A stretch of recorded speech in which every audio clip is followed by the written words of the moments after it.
Today I'll be going over the myths and legends of the werewolves or lycanthrope as they are called throughout mythology, and how this myth has transformed examples of werewolf legends in pulp culture. I am an aspiring novelist, and in my free time I enjoy writing about a number of subjects, particularly werewolves, about the myths and folklore about them. I have read multiple books and short stories on the subject, including a compilation of werewolf legends throughout time by Sabine Baron Gold. His book, The Werewolf Book, A Terrible Superstition, was the first serious academic study on the werewolf myth in 1865.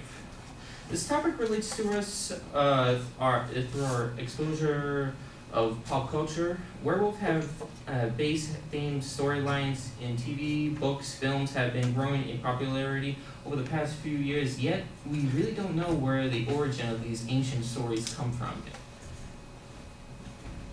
Today we'll discuss the origin of the werewolf myth, common themes, attributes of many of the older legends have today's examples of werewolf mythology, and the new transformations the transformations have made. Let's touch on where the idea of werewolves began. The oldest story of werewolves comes from ancient Greece, the story of King Lycon, king of Arcadia. According to the legend, the king set a plate of human flesh on a table for the Greek god Zeus as a sign of disrespect. As punishment, Zeus transformed King Lycon into a wolf. In his new werewolf state, he still had the evil, bloodthirsty nature he had as a human. So he attacked humans, sheep, goats, animals alike. Ancient times referred to werewolves as lycanthropes, which came from this story about King Lycon.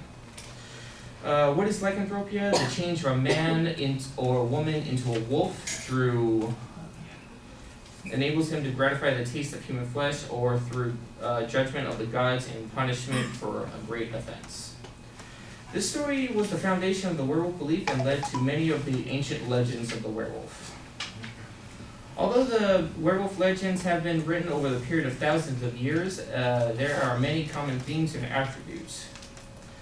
Werewolf transformations are usually looked at as a curse or a form of punishment.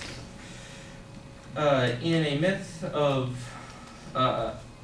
written myth by Pliny, the main character was a cannibal. As punishment for the taste of human flesh, he was transformed into a wolf, and he had to remain in that form for 9 years and keep away from human flesh if he ever hoped to return to his human form again.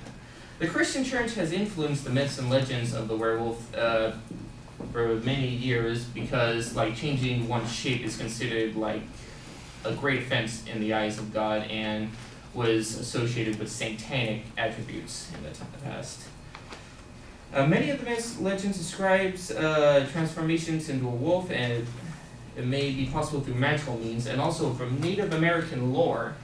Werewolves have considered to be wolves have been considered a good sign, a good protector, and it's a good sign, and stood for strength and intelligence. Wolves were not viewed as beasts attacking and killing people as European legends believed. They were sacred animals celebrated in ceremonies. When settlers traveled to the New World, they brought with them this superstitions and hatred of this animal, and wolves almost became extinct in this country because of that. Now, in an effort to connect these past ideas to the future, let's take where we are today in regards to this legend. The myths of the werewolf has stood the test of time and has made its way into the pop culture. The books of Twilight gave a pretty unique outlook on the werewolf myth. They really stick to the Native American lore when it comes to the subject.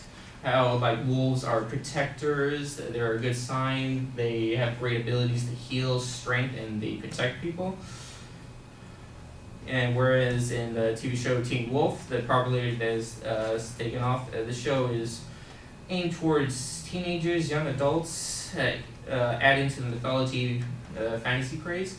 The wolves in that one, it sticks kind of to the myth. They lose control during the full moon. Those who are not born a werewolf and are bitten, those who are born have a better ability to control themselves, but those who are bitten can learn to control their violent tendencies over time.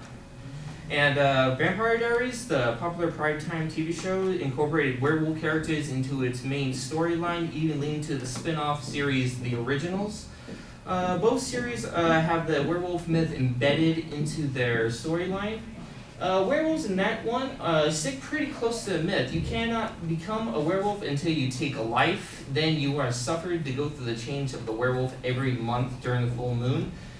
And you're a raging monster. You can never learn to control your violent tendencies, and they suffer of killing people during that night. And all right. Today I have talked about the origins of the werewolf myth and common themes and attributes of many of the older legends have. Today's examples of werewolf mythologies, the new transformations of legends have made. As you can see, the werewolf myth has stood for the test of time in the society's aspects of legends and fictional storytelling. Even though in the past ancient times, people believed these myths to be a great amount of truth, and today they are viewed as fictional entertainment. The werewolf myth is one of the only ancient legends still to be alive with interest today. The idea and concept of werewolves have made quite a transformation in order to be an interest with people of today. But still possessing many of the foundational aspects of and attributes as their ancient counterparts. It will be interesting to see if the werewolf myth continues to last the test of time.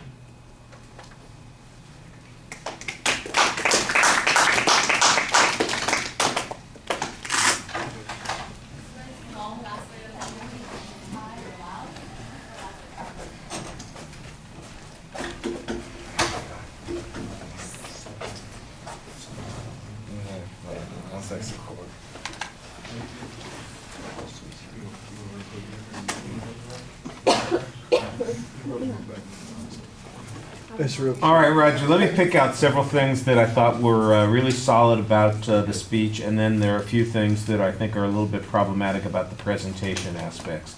All right.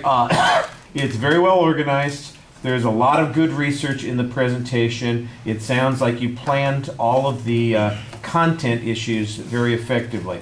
I thought that the visuals were integrated subtly, and they mostly highlight ideas. There's not...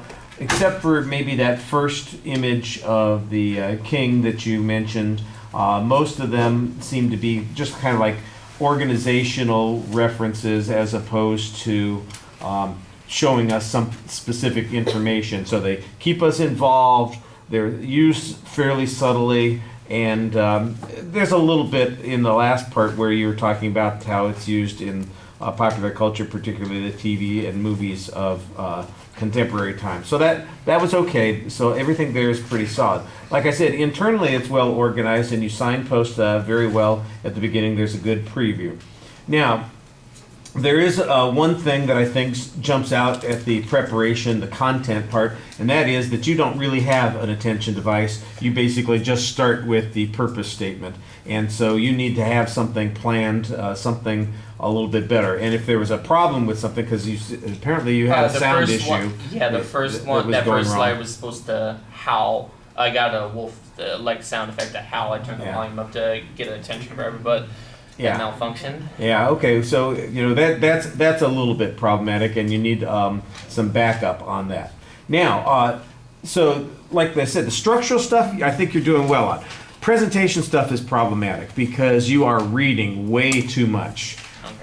And it's exaggerated by the fact that you're standing behind the podium and you look at the podium a lot. Okay. You lean on the podium a lot. You kind of hunch over the podium in several spots. So that, I think, is problematic. You need to get out there and step forward and talk to the audience a little bit more. Put your information on index cards as opposed to notebook paper. I didn't even see what it was. Oh yeah, but you know, have it in your hand and you know, act like you were a little bit more animated in the presentation because it really looks like you were just reading out loud for the audience. You're going to watch your video and you're going to see that you sometimes put your hand on your hip and you stand sideways and that looks a little bit awkward. I thought that there were some good indicators when you were speaking, but there are also a few places where your nervousness comes out in the gestures that you're doing. There's a couple of places where you're kind of counting your fingers and clicking, and so there's some anxiety stuff that's coming out there. The pauses, there weren't any strong, long hesitations, but it seemed like it was inconsistent because I think you're reading. And I think that's the problem. Instead of just talking to people, you have this tendency to read, and the sentences don't always sound like they're ending or starting in places that would make more sense. So it's just a little bit more polish on that. And like I said, I think you've got a good structure here. You've got good information. Now you just need to break away from using that script. I'm so tempted in the future to just abolish that and join the crowd and say no more notes. I'm tired of people using notes because you just start talking at the audience instead of to the audience, and there's a vast difference there. All right, thank you.